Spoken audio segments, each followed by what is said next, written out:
वालेकुम स्टूडेंट्स। आज करेंगे हम class 10th maths exercise 8.2 question number 4। Question number 4 में हमें दिया है state whether the following are true and false, justify your answer. First part में हमें दिया है sine A plus B equals to sine A plus sine B. इसके लिए मैंने क्वेश्चन को कॉपी में राइट डाउन कर लिया है और अब मैं आपको क्वेश्चन करके दिखाती हूँ।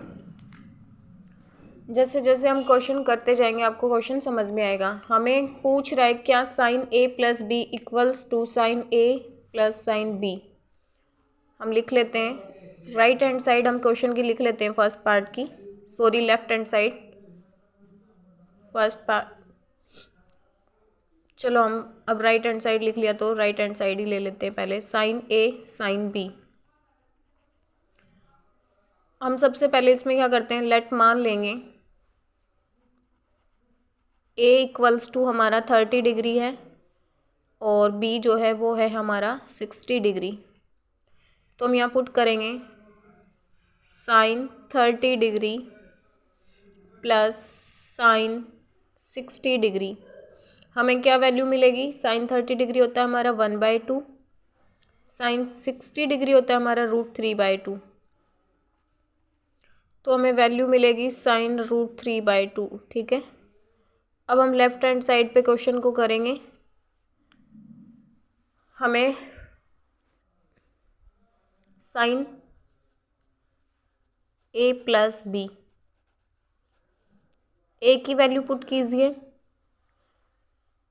30 डिग्री 60 डिग्री, ये हो जाएगा साइन 90 डिग्री।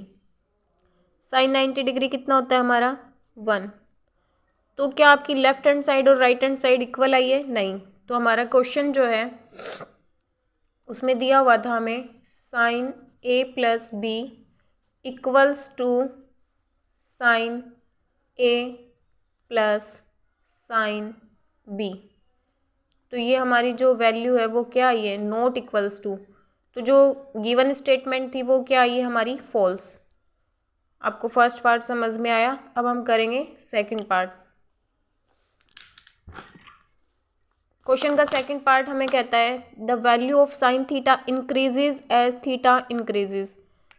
तो हम इसको टेबल में देखेंगे। सबसे पहले बुक में हमें टेबल दी हुई है और इससे पहले एक वीडियो करी थी हमने, उसमें टेबल बनाई हुई थी। तो आप देखिए साइन थीटा की जो वैल्यू है वो जैसे जैसे हमारा एंगल चेंज होता जा रहा है 30 डिग्री 45 डिग्री 60 डिग्री 90 डिग्री, तो हमें यहाँ से वैल्यू कितनी मिलती जा रही है, 0 डिग्री 1/2 1/√2 √3/2 1।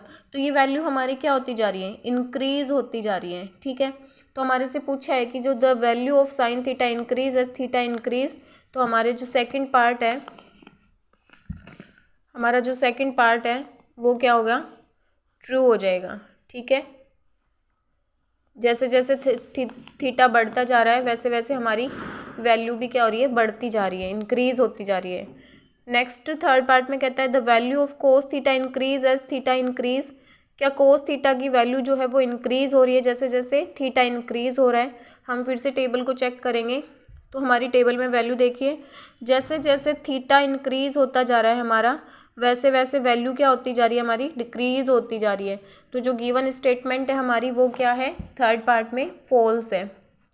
ठीक है, नेक्स्ट हम करेंगे फोर्थ पार्ट। फोर्थ पार्ट में क्या कहता है हमें, sine theta equals to cos theta for all values. क्या साइन थीटा और कोस थीटा की जो वैल्यू है वो इक्वल है। देखिए यहाँ 0 डिग्री पे साइन थीटा हमारा कितना है, 0 डिग्री। यहाँ कोस थीटा कितना है, 0 डिग्री पे 1 डिग्री। यहाँ साइन जो 30 डिग्री है वो है 1/2 और कोस 30 डिग्री है √3/2। यहाँ हमारा साइन 45 डिग्री है 1/√2, यहाँ कोस है 1/√2। यहाँ साइन 60 डिग्री √3/2 और यहाँ कोस 1/2। यहाँ साइन 90 डिग्री 1 एंड कोस जो है 90 डिग्री वो है 0 डिग्री। तो आपकी जो वैल्यू है कहीं पे भी किसी भी एंगल के ऊपर, यहाँ पे अभी जो 90 डिग्री तक हमने टेबल देखी है उसमें क्या हमें कोई वैल्यू ऐसी लगी कि जो थीटा है वो इक्वल्स टू है, हाँ एक वैल्यू है 45 डिग्री। अगर हमें एक वैल्यू के लिए यहाँ पे पूछा होता तो हम बता सकते थे, लेकिन इसने एक यहाँ पे यूज़ किया है all values of theta. Equals to, तो सभी वैल्यूज़ के लिए तो यहाँ पे जो वैल्यू है वो इक्वल नहीं है। 45 डिग्री जो है उस पे हमारी जो वैल्यू है दोनों की सेम है। बाकी जो भी इसके अदर्स अलावा जो भी यहाँ पे थीटा है उनकी जो वैल्यू है जैसे जैसे चेंज होती जा रही है तो इन दोनों की वैल्यू भी चेंज होती जा रही है। तो ये जो स्टेटमेंट है वो क्या है, फॉल्स है।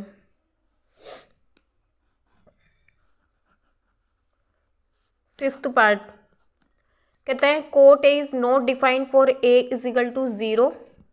Cot A is equal to क्या होएगा, रेसिप्रोकल हो जाएगा किसका, 1/10a। ठीक है, अगर हम यहाँ पे 10 को कितने पे पुट करोगे, 0 डिग्री। ठीक है, तो 10 है यहाँ कितना हो जाएगा 0 डिग्री। तो समथिंग अपॉन 0 क्या हो जाता है, इनफाइनाइट, मतलब नॉट डिफाइंड।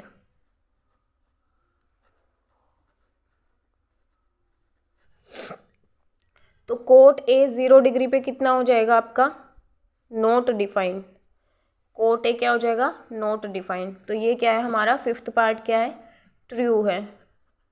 तो हमारी एक्सरसाइज जो थी 8.2 इसका ये था लास्ट क्वेश्चन, जिसमें आपसे क्वेश्चन में पूछा गया था ट्रू फॉल्स बताना था हमें। एक एक पार्ट को हमने ध्यान से किया है।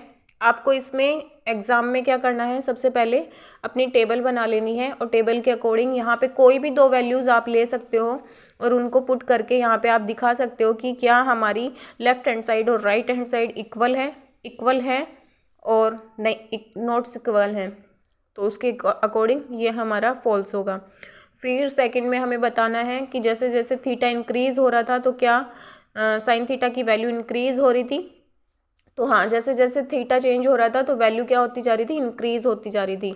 थर्ड पार्ट में हमसे पूछ रहा था कोस थीटा में जैसे जैसे थीटा इंक्रीज़ हो रहा है, थीटा इंक्रीज़ मतलब वैल्यू चेंज होती जा रही है, 0 degree 30 degree 45 degree 60 degree 90 degree.